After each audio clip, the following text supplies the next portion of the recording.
Приветствую всех на канале Магия Песка. Мои дорогие зрители, меня зовут Ольга, и сегодня для вас я сделаю отсыпочку на такую тему.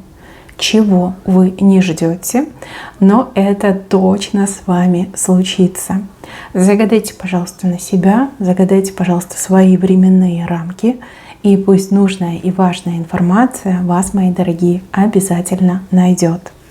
Я же прошу высшие силы дать мне возможность ответить на все ваши вопросы и послать для вас только лишь самую важную, нужную и полезную информацию.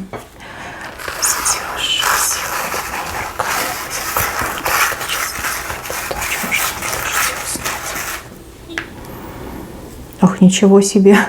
У вас в руках рыбка, смотрите. В правой руке рыба, а в левой руке у вас знак, указывающий на дружбу, на союз, либо на отношения. Рыба. Не ждете денег, либо не ждете, что денег будет больше. Да? Возможно, вы рассчитываете на какую-то сумму, либо вам кто-то какую-то сумму пообещал, но эта сумма будет гораздо больше, гораздо приятнее, соответственно. Держите в правой руке, потому что это честно заработанные деньги, честно заслуженные деньги, честное вознаграждение. Вознаграждение вас за вашу работу, за ваши труды, за ваши страдания. Да, старания, и, возможно, у кого-то были страдания. Рыба. Прям рыбу держите, и она такая прям красивенькая, крупненькая. Ту-ту-ту, дай Боже, пусть исполнится. В левой руке у вас такой знак, он как бы и дружбу может означать, и отношения. У кого-то отыграется, что вы с кем-то подружитесь. Вот не хотите вы новых друзей, вы их не ищете. Но вот так в жизни все сложится, в жизни сложится, судьбой будет все так подведено к тому, что вы с кем-то вот подружитесь. Прям посмотрите на человека, скажете, какой приятный человек. И думает, как я, и действует, как я, и очень комфортно общаться с этим человеком. Но у кого-то отыграется, что это отношения. Отношения, которые неожиданно у вас начнутся. Допустим, да, в интернете к вам кто-то постучится, кто-то очень симпатичный, приятный, хорошо воспитанный, интересный. Либо вы где-то будете находиться, к вам подойдет мужчина, может и женщина, да, если смотрит меня мужчина, подойдет и начнет с вами знакомиться. И вы скажете: Господи, как мило, какой хороший человек, почему бы и нет. Может быть, у вас уже есть симпатия, но пока это просто симпатия, да, и человек, который вам нравится, подойдет и пригласит вас на свидание. Слушайте, у кого-то дружба, у кого-то отношения. В левой руке. Прям этого совершенно не ждете, об этом не думаете, на это не рассчитываете, но именно это и произойдет. Что есть, то есть. Как говорится, вам во благо пойдет. Еще показано, что вы на ногах крепко стоите. Может быть, сейчас у вас проблемы со здоровьем. Может быть, сейчас у вас какие-то проблемы, либо какой-то шторм в вашей жизни, и вас там кидает из стороны в сторону. И вам сложно оставаться устойчивой. Вот. Не ждете, что это все закончится, не ждете, что это все прекратится, и не ждете, что вы выйдете из этого состояния тряски либо шторма. Показано, что стоите вы твердо на ногах, причем ноги вы так конкретно расставили, ножками прям в землю уперлись. То есть абсолютно устойчивый человек. Ничто, никто на вас не влияет. И если это проблемы со здоровьем, то они, конечно же, тоже решатся. То есть они уйдут. Исцеление, выздоровление, то есть боль уйдет, неприятность уйдет. И еще вы не ждете, что какие-то плохие люди буквально по шапке получат. Это не один человек, здесь какая-то группа людей, я бы даже сказала, толпа. Да, потому что их много, их реально много, они все разные. Есть крупные фигуры, есть мелкие фигуры, но все как будто бы повязаны. Да? То есть люди окажутся в одной и той же ситуации, и буквально с неба рука, и их по шапке, да, по голове, по затылку, прям бьют с левой стороны. Знаете, такое впечатление, что вся эта группа людей, эта толпа людей были для вас то ли помехой, то ли обижали, то ли что-то вам не позволяли, то ли они были преградой для вас и для вашего, успеха, деятельности, для ваших задач. Бывает такое, да, может быть, вы конкурируете с огромным количеством людей. А может быть, у вас там на работе не сотрудники, а крысы какие-то, да, помойные, которые постоянно хотят друг друга вот подгрызть, да, друг другу навредить. Мне вообще кажется, что это как-то связано с неприязнью, с неприязненным отношением, вредоносностью и конкуренцией. Да? Ну, там много людей, они все разные, разных возрастов, разных статусов и положений. Я говорю, крупная фигура, мелкая фигура, они вот прям чередуются, кто-то ближе, кто-то дальше. Но все они получают по голове, по шапке получают. Рука свыше, это может быть рука закона. Да? Вот такая вот сильная, серьезная рука, которая бьет так, что наотмашь и в самый неожиданный момент. Какие-то ограничения, законные, либо штрафные санкции, что угодно может отыграться. Может быть, эти люди от судьбы получат, да, вот потому что обижали вас несправедливо, притесняли вас, да, и вот они каждый свое получат. Может быть, на работе, да, там разгонят все это кодло, ну, потому что уже, ну, всех достали вот этой грызней, ругней, саботажем на работе, там ужасная атмосфера, никому не хочется приходить, ни сотрудникам, ни начальству. Там клиенты оббегают десятой дорогой ваш офис, либо ваше предприятие. Вот вижу, что получат. Это, конечно, не какой-то роковой удар, но такой, знаете, достаточно чувствительный и впечатляющий все-таки идет удар. Но они не ждут, они такие расслабившиеся, такие, там море по колено. И вот по шапке каждый из них получит. Какой эффект? Да тише станут, успокоятся, либо действительно испугаются и разбегутся. Да, может, сокращение, да, под сокращение всех, либо на увольнение всех, либо ну, там такие будут конские условия, что люди скажут, да ну, не хотим, от греха подальше не хотим. Да. Смотрите, им дают сверху по голове, при этом для вас дороги открываются. Вот хотите верьте, хотите нет, но для вас открываются дороги. Кому-то к карьерным высотам, кому-то к успехам в бизнесе, кому-то чтобы не приходилось, да, в обиде жить и терпеть. Ну, дороги открываются, причем дорога достаточно дальняя, да, потому что вот она снизу начинается и вверх поднимается. А эти люди по шапкам получают. Еще, мои хорошие, я вижу, что кто-то проколется. Человек сам себя выдаст, сам себя, ну, грубо говоря, вот этот камуфляж сотрет, да, либо маскарадный костюм снимет. Причем в какой-то достаточно спокойной обстановке. Ну вот я вижу, что люди будут диалог вести, да, какой-то разговор будет, и человек раз там и проговорился, либо раз человек там и выдал себя. Если честно, будут в шоке все, кто там будет находиться, и у людей будет очень бурная реакция, да. Настолько бурная, что, возможно, даже этого человека там кто-то и побьет. А может быть, там не только побьют, но и, например, пригласят правоохранительные органы. Для вас это тоже шок, для вас это большая неожиданность, и вам сложно будет в это поверить. Но потом, когда вы там начнете сопоставлять факты, когда вы начнете что-то вспоминать, проводить параллели, вы скажете, да, точно, это человек. Тут не идет, что человек признается в каком-то, ну, либо криминале, либо в каком-то саботаже, ну и в чем-то плохом признается. Вот, и вы все поймете, все узнаете. Страшно будет от того, что человек всех обманул, да, так втерся в доверие.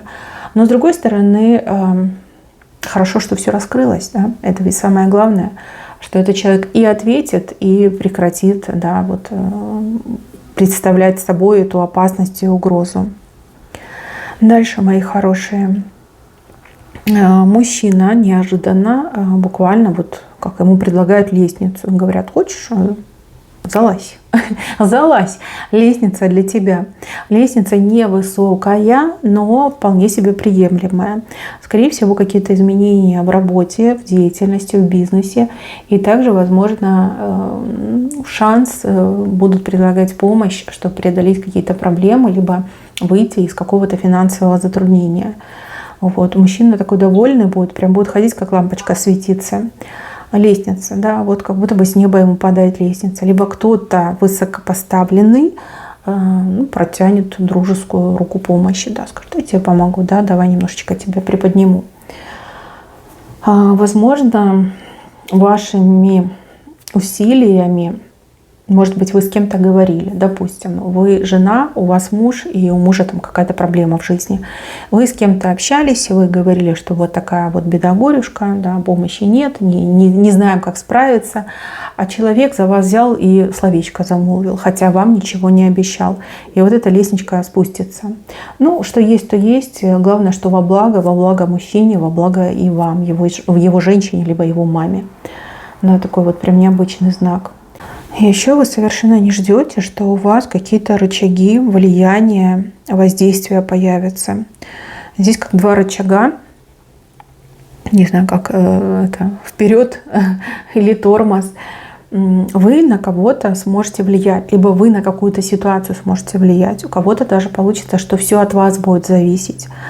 С удивлением вы это понимаете и с восторгом начинаете давить на эти рычаги. Смотрите, там не переусердствуйте, да, хорошего понемногу. Ну вот буквально, да, либо на кого-то можете влиять, либо на что-то можете влиять. Может быть, там человек и сам рад поддаться вашему влиянию, сам эти рычаги вам отдает. А может быть, это какая-то ситуация, и вот так окажется, что все зависит именно от вас. Вы самый главный, как винтик в огромной системе. И если вы что-то не сделаете, все рухнет. Либо наоборот, если вы сделаете, то все будет работать как часы. У кого-то, может, и на работе такая ситуация отыграется, да, вот прям что-то случится, а только вы знаете, как решить, либо вы знаете, как исправить. Все к вам прибегут, начнут там головой пол пробивать, кланяться, умолять, упрашивать, там, обещать все на свете. Вот только сделай, выручи, помоги, спаси. Да, вот прям почувствуйте, что вот она моя власть, да, вот она моя сила, я на все влияю. Дальше, мои хорошие, неожиданно какую-то вещь найдете. Вещь, может быть, ваша какая-то старенькая. У вас с этой вещью какие-то есть ассоциации, какие-то воспоминания. Может быть, эта вещь принадлежала там родственникам вашим, да, любимым родственникам. К сожалению, люди уходят, да, а вещи могут очень долго служить. Вот что-то вы найдете, у вас прям ностальгия пойдет, а потом вы что-то начнете вспоминать, и вот что-то про эту вещь вспомните. Ну, допустим, что эта вещь вам, допустим, удачу приносила, да, вот когда вы эту вещь там на себе носили, либо она где-то рядышком с вами была, то вам там везло, да, либо у вас что-то получалось, либо деньги к вам приходили. Либо вы вспомните, там, что вот бабушка любила эту вещь, и там бабушка что-то рассказывала, что-то связанное там, с прошлым, с семьей, с родом, там, как родовое наследие. Вещь очень необычная, у кого-то отыграется как действительно талисман на удачу, а у кого-то отыграется как оберег, очень сильный оберег. Но вы прям найдете. Может быть, что-то будете искать там одно, а найдете эту вещь. То есть мне идет так, что эта вещь вернется к вам, вернется в вашу жизнь именно в тот момент, когда она вам очень сильно нужна. Либо когда вы прошли, например, там свои какие-то кармические испытания, закрыли там какие-то гештальты, теперь эта вещь возвращается, чтобы вам служить дальше, да, верой и правдой вам служить. Вы не ждете, потому что вы считаете, что эта вещь давно утеряна, либо сломана, либо где-то вы там переезжали, потеряли, либо в принципе, да, кто-то может забрать, либо вы, может, сами думаете, что выкинули. Нет, эта вещь найдется. Старенькая, потрепанная, но действительно либо талисман на удачу, либо оберег для вас будет. Еще, мои хорошие, вы не ждете появления человека, с кем менее всего вы хотите видеться. Возможно, этот человек из вашего прошлого, и вы в прошлом как-то достаточно плохо расстались. Да, это не обязательно там про любовь, про отношения, это может быть и про взаимодействие, там, дружба могла быть, сотрудничество могло быть. То есть этого человека вы менее всего хотите видеть в своей жизни рядом с собой. От этого человека у вас прям оскомина идет, да, потому что не очень хорошие, да, были моменты. И этот человек появляется, вы в шоке, вы в ужасе, вы думаете, все как бы сейчас понесется с новой силой. А человек вместо того, чтобы там, какие-то гадости делать, наоборот, начинает там оправдываться, не оправдываться, извиняться, пытается оправдаться в ваших глазах, пытается даже каким-то образом предложить вам откуп, да, вот, типа, я хочу искупить свою вину. Я все прекрасно понимаю, да, я все прекрасно понял, я навредил, я там был неправ, была не права, и я вот не могу жить спокойно, меня совесть не отпускает, и я хочу тебе вот прям скомпенсировать, да. Не только попросить прощения, но и скомпенсировать. Потому что я прям заикаться начала, возможно, этот человек будет заикаться, когда будет общаться с вами. То есть вы поймете, что человек очень открыто и честно настроен. Совет, да, ну, поступайте, как вам заблагорассудится. Если прям поймете, что человек действительно поменялся, там, можно дать шанс, пусть искупает, почему бы и нет, пусть откупается. Если прям от человека действительно дрожь оскомина, то, наверное, лучше так и объяснить, что я не готова с тобой общаться. И будет хорошо, если ты как бы оставишь меня в покое. Да? Не могу я тебя видеть, не могу тебя воспринимать. Да, ну вот кто-то из прошлого появится, заявится. Еще, мои хорошие, я вижу у вас достаточно странную ситуацию. Здесь какой-то семейный человек проявляет к вам нежность. И это может напугать. То есть мужчина женатый, либо женщина замужняя, да, проявляет к вам какую-то нежность, заботу. И у вас такие мысли, вы думаете, блин, я не хочу быть любовницей, да, либо не хочу быть любовником, вообще мне это не нужно, мне это не интересно. Но я спешу вас, не знаю, порадовать, либо огорчить. У человека к вам не любовная тема, да, не вот эта вот страсть, африканские страсти. Здесь больше как платоническая идет. Возможно, вы этому человеку напомните, допустим, кого-то из родственников, там, потерянных, утерянных родственников. Возможно, даже напомните себя в молодости, там, либо в какие-то лучшие времена. У человека к вам именно платоническое проявление. То есть кричать «караул», да, если там начальник к вам проявился с какой-то нежностью, либо там начальница увольняться с работы, либо прерывать общение и бежать, куда глаза глядят, не стоит. Просто дайте этому человеку шанс объяснить, да, вот суть своего поведения и вообще, что его подвело к таким эмоциям. Тут платоническое, вы с этим человеком можете очень прекрасно дружить, и даже в какой-то степени этот человек, ну, может, некрасиво прозвучит, но я скажу, что выгодно, да, вот с этим человеком близко общаться выгодно, будет для вас очень выгодно и полезно. Вот, так что не паникуйте. Если бы там были грязные, страстные намерения, я бы, конечно, вам сказала, но я этого не вижу. Я вижу ваш испуг, я вижу вашу внутреннюю истерику, но как бы это не про то. Дальше, мои хорошие. Еще вы не ждете, что в очень короткое время какой-то очень серьезный вопрос решится. Причем решится очень благополучно для вас. То есть, в принципе, там особо и делать ничего не надо. Либо вы будете долго настраиваться на какое-то действие, а потом, когда только лишь приступите, поймете, что уже и делать ничего не надо, да, что все уже решилось, все уже устаканилось, все уже успокоилось, уже как бы все получилось. Для вас это действительно как подарок судьбы, и даже кто-то из вас посчитает, что это чудо. Вот чудо произошло в моей жизни. Я как ни клята, ни мята, да, вот результат получаю. Хотя другие люди там добиваются, несут какие-то финансовые потери, да, вложения, может быть, там нанимают специалистов, может, там оббегают 10 кабинетов, чтобы чего-то добиться. А у вас как-то само собой легко решится, без особого стресса, без особых действий, без особых вложений, трудовложений, вложений по времени, вложений деньгами. Да, какое-то дело решится, какой-то вопрос прям закроется, сам собой закроется. И еще вы совершенно не ждете, что тот, кто обманывал, начнет правду говорить. Ну, либо признается в обмане. Не знаю, то ли человека совесть замучает, то ли страх последствий, например, да. Прям, как кажется, гораздо сильнее. Человек признается. Признается и в том, что врал, и о чем врал, и причины, по которым врал. То есть все раскроется. Причем человек сам все рассказывает. Вы даже как-то и обижаться не будете. Но потому что честность этого человека, она действительно делает свое дело, она подкупает. Вы скажете, ну вот спасибо, что правду сказал. Да? Вот как-то так спокойно отнесетесь. Еще вы не ждете, что ваших детей кто-то будет очень сильно хвалить. Это могут быть дети, это могут быть внуки, маленькие, либо взрослые. Вот прям будут хвалить. Хвалить, расхваливать, да так, что вам даже немножечко будет вот прям не по себе. Да, страх, что поглазят, либо страх, что там перехвалят. Но детей ваших будут хвалить. И знаете, это заслуженно. Дети либо внуки молодцы. Действительно есть за что похвалить. И вот все люди это видят и замечают. Мои хорошие, на этом у меня все. Берегите себя. Всем спасибо за внимание. Всем пока-пока.